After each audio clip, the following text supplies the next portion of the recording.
Bismillahirrahmanirrahim. Assalamualaikum warahmatullahi wabarakatuh. Ikhwan wa akhwatu fillah yang dirahmati Allah. Alhamdulillah, bersyukur kita kepada Allah di hari yang penuh berkah ini. Kita kembali bermuajah, bertadabbur, bertafakur dalam rangka thalabul ilmi agar kita bisa mencapai kepada takarub, mencapai kepada keridhaan Allah. Itu yang kita harapkan semua, dan kita berharap kepada Allah mudah-mudahan diberikan kemampuan untuk istiqomah terus menerus dawam mengkaji ilmu-ilmu agama guna buat bekal kita nanti di yaumil akhir. Ikhwan wa akhwatu fillah yang dirahmati Allah, tentu menjadi suatu hal yang penting bagi kita bagaimana kita bisa mengarungi kehidupan ini menuju kepada jalan yang hak, jalan yang benar. Tentu perlu bagi kita memiliki petunjuk arah yang jelas agar kita tidak terombang-ambing dalam kehidupan yang fana ini, agar kita tidak bingung harus kemana kita berpijak dalam menjalani kehidupan ini. Sebagian manusia banyak yang kemudian salah langkah, mereka mengikuti langkah-langkah syaitan, berteman dengan orang-orang fasik, berteman dengan orang-orang zalim, mendukung dan membela orang-orang zalim, dikarenakan mereka tidak membiasakan diri untuk mengkaji, mentadabburi ilmu-ilmu agama yang termaktub dalam Al-Quran dan hadis-hadis Rasulullah Sallallahu Alaihi Wasallam.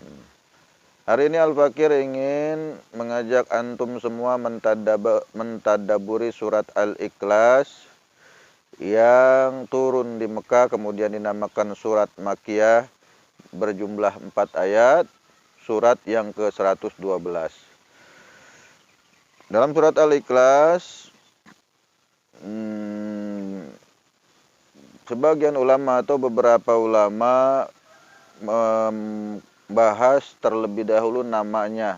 Mengapa kemudian dinamakan surat Al-Ikhlas sementara isinya tidak terdapat lafaz Al-Ikhlas?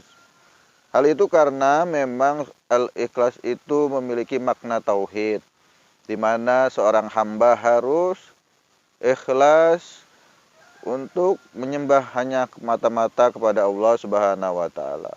Dalam setiap aktivitas kehidupannya harus menjadikan Allah sebagai tujuan utama. Jadi setiap aktivitas dalam kehidupan kita, di mana kita bekerja, berbisnis, berkarir, apalagi berpolitik, semua harus semata-mata karena menjalankan perintah Allah, yaitu menegakkan hukum-hukum Islam, menjelaskan dan mengajak masyarakat mengamalkan ajaran Islam. Jadi bukan semata-mata untuk kepentingan individu pribadi dan kelompoknya. Semua aktivitas kita harus semata-mata seperti itu. Sama seperti mencari nafkah juga semata-mata hanya menjalankan perintah Allah dan mengharap ridho Allah, bukan sekedar supaya bisa makan dan kenyang saja. Jadi harus bertujuan untuk menjalankan perintah Allah. Karena itu sebuah perintah, ya kita jalankan. Gitu. Ya. Ikhwan wa akhwatu fillah yang dirahmati Allah. Baik, mari kita jabarkan satu persatu dalam ayat yang termaktub dalam surat Al-Ikhlas ini. Yang pertama, auzubillahi minasyaitonirrajim. Bismillahirrahmanirrahim. Qul huwallahu ahad, katakanlah bahwa Allah itu Esa. Allahus samad, Allah tempat bergantung segala sesuatu. Lam yalid wa lam yulad, Allah tidak beranak dan tidak diperanakan.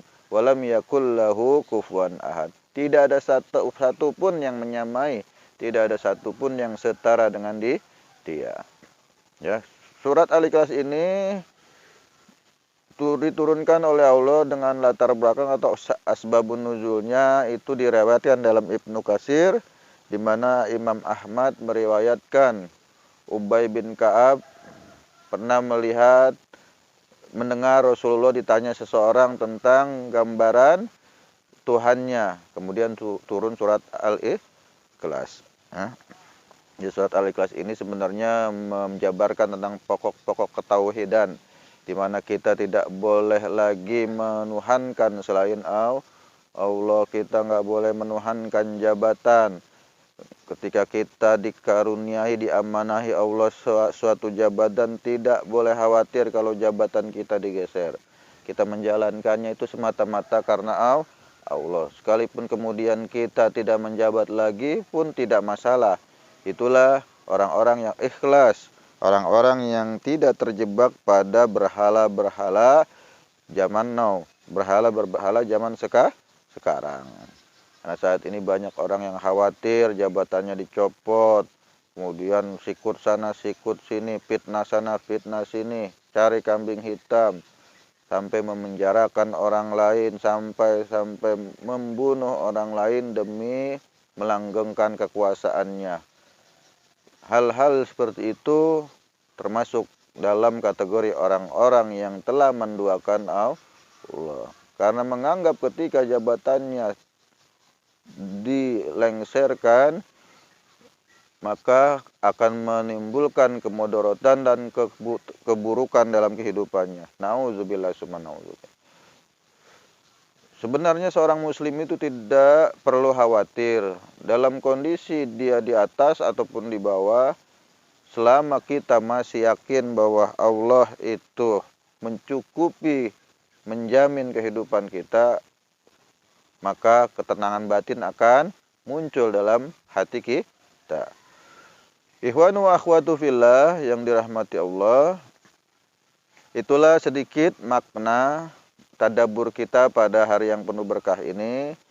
Pada umumnya surat Al-Ikhlas ayat 1-4 ini bertujuan untuk menyadarkan diri kita agar jangan sampai kemudian kita terjebak oleh bisikan-bisikan syaitan sehingga kita merasa was-was, merasa khawatir dari segala gangguan-gangguan yang menyebabkan kehidupan dunia kita terganggu. Sebenarnya itu semua adalah ujian dari Allah. Kita harus yakin bahwa Allah pasti menjamin kehidupan orang-orang yang senantiasa berusaha taat pada ajaran Islam.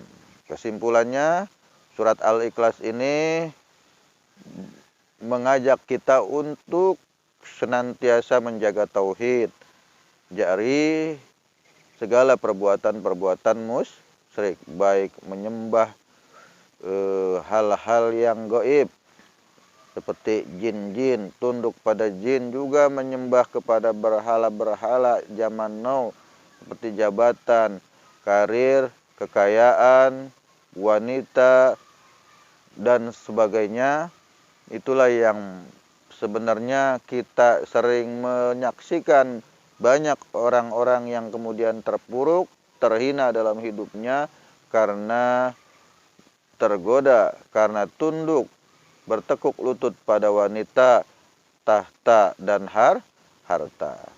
Oke, kita berdoa kepada Allah semoga kita semua terhindar dari berhala-berhala zaman now, juga berhala sesembahan yang lain, sehingga nanti kita diwafatkan oleh Allah dalam keadaan tetap istiqomah menjaga tauhid, dan juga diwafatkan dalam keadaan husnul khotimah. Subhanaka Allahumma wa bihamdika asyhadu an la ilaha illa anta astaghfiruka wa atubu ilaik.